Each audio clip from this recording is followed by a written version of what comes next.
Hi everyone, today we're going to be reading chapters 1 and 2 of Because of Winn Dixie, and it is by Kate DiCamillo. Make sure you get your copy so you can follow along. Here we go. Chapter 1. My name is India Opal Bologna. Last summer, my daddy, the preacher, sent me to the store for a box of macaroni and cheese, some white rice, and 2 tomatoes, and I came back with a dog. This is what happened. I walked into the produce section of the Winn Dixie grocery store to pick out my 2 tomatoes, and I almost bumped right into the store manager.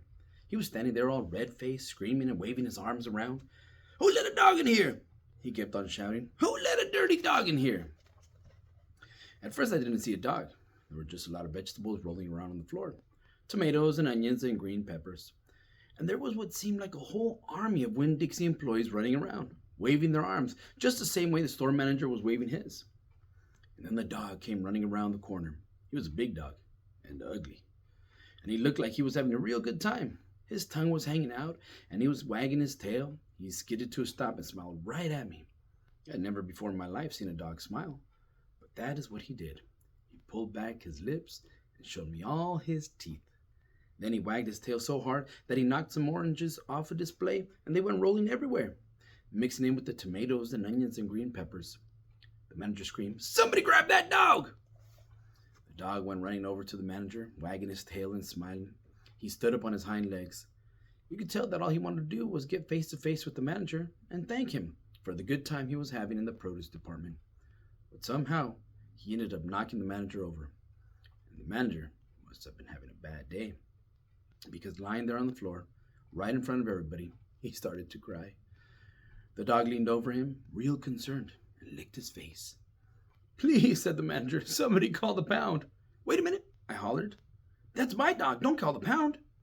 All the Winn Dixie employees turned around and looked at me, and I knew I had done something bad. It's maybe stupid, but I couldn't help it. I couldn't let that dog go to the pound. "Here, boy," I said. The dog stopped licking the manager's face and put his ears up in the air and looked at me, like he was trying to remember where he knew me from. "Here, boy," I said again. And then I figured that the dog was probably just like everybody else in the world, that he would want to get called by a name. Only I didn't know what name his name was, so I just said the first thing that came into my head. I said, "Here, Winn Dixie." And that dog came trotting over to me, just like he had been doing his whole life. The manager sat up and gave me a hard stare, like maybe I was making fun of him. "It's his name," I said. "Honest." The manager said, "Don't you know not to bring a dog into a grocery store?" "Yes, sir," I told him. "He got him by mistake. I'm sorry. It won't happen again." "Come on, Winn Dixie," I said to the dog. I started walking and he followed along behind me as I went out of the produce department and down the cereal aisle and past all the cashiers and out the door. Once we were safe outside, I checked him over real careful, and he didn't look that good. He was big but skinny. You could see his ribs. And there were bald patches all over him, places where he didn't have any fur at all. Mostly he looked like a big piece of old brown carpet that had been left out in the rain. "You're a mess," I told him. "I bet you don't belong to anybody." He smiled at me. He did that thing again, where he pulled back his lips and showed me his teeth. He smiled so big that it made him sneeze. It was like he was saying, "I know I'm a mess. Isn't it funny?" It's hard not to immediately fall in love with a dog who has a good sense of humor. "Come on," I told him. "Let's see what the preacher has to say about you." And the two of us, me and Winn Dixie, started walking home. Chapter 2. That summer I found Winn Dixie was also the summer me and the preacher moved to Naomi, Florida, so he could be the new preacher at the Open Arms Baptist Church in Naomi. My daddy is a good preacher and a nice man, but sometimes it's hard for me to think about him as my daddy, because he spends so much time preaching or thinking about preaching or getting ready to preach. And so in my mind, I think of him as the preacher. Before I was born, he was a missionary in India, and that is how I got my first name. But he called me by my second name, Opal, because that was his mother's name, and he loved her a lot. Anyway, while me and Winn Dixie walked home, I told him how I got my name, and I told him how I had just moved to Naomi. I also told him about the preacher and how he was a good man, even if he was too distracted with sermons and prayers and suffering people to go grocery shopping. "But you know what?" I told Winn Dixie. "You are a suffering dog, so maybe he will take to you right away. Maybe he'll let me keep you." Winn Dixie looked up at me and wagged his tail. He was kind of limping, like something was wrong with one of his legs. And I have to admit, he stunk. Bad. He was an ugly dog, but already I loved him with all my heart. When we got to the friendly corners of the trailer park, I told Winn Dixie that he had to behave right and be quiet because this was an all adult trailer park, and the only reason I got to live in it was because the preacher was a preacher and I was a good, quiet kid. I was what the Friendly Corners trailer park manager, Mr. Alfred, called an exception. And I told Winn Dixie he had to act like an exception too. Specifically, I told him not to pick any fights with Mr. Alfred's cats or Mr. Detwiller's little yappy Yorkie dog, Samuel. When Dixie looked up at me while I was telling him everything, and I swear he understood. Sit, I told him when we got to my trailer. He sat right down. He had good manners. Stay here, I told him. I'll be right back. The preacher was sitting in the living room, working at the little fold-out table. He had papers spread all around him, and he was rubbing his nose, which always means he's thinking hard.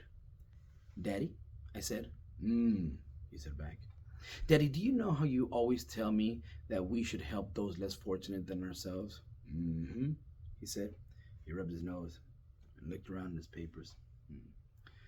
Well, I said, I found a less fortunate at the grocery store. Is that right? He said. Yes, sir, I told him. I stared at the preacher really hard. Sometimes he reminded me of a turtle hiding in its shell, in there thinking about things and not even sticking his head out into the world. Daddy, I was wondering, could this less fortunate, could he stay with us for a while? Finally, the preacher looked up at me. Opal, he said, what are you talking about? I found a dog, I told him, and I want to keep him. No dogs, the preacher said. We've talked about this before. You don't need a dog. I know it, I said. I know I don't need a dog, but this dog needs me. Look, I said. I went to the trailer door and I hollered, Winn Dixie! Winn Dixie's ears shot up in the air, and he grinned and sneezed. And then he came limping up the steps and into the trailer and put his head right in the preacher's lap, right on top of a pile of papers. The preacher looked at Winn Dixie. He looked at his ribs and his matted up fur and the places where he was bald. The preacher's nose wrinkled up. Like I said, the dog smelled pretty bad.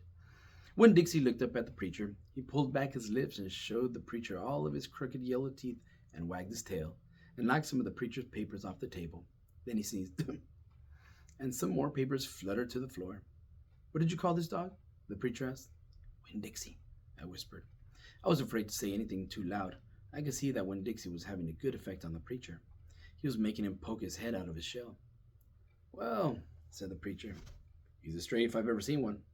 He put down his pencil and scratched Winn Dixie behind the ears. And a less fortunate too, that's for sure. Are you looking for a home? The preacher asked real soft to Winn Dixie. Winn Dixie wagged his tail. Well, the preacher said, I guess you found one. And we'll stop there.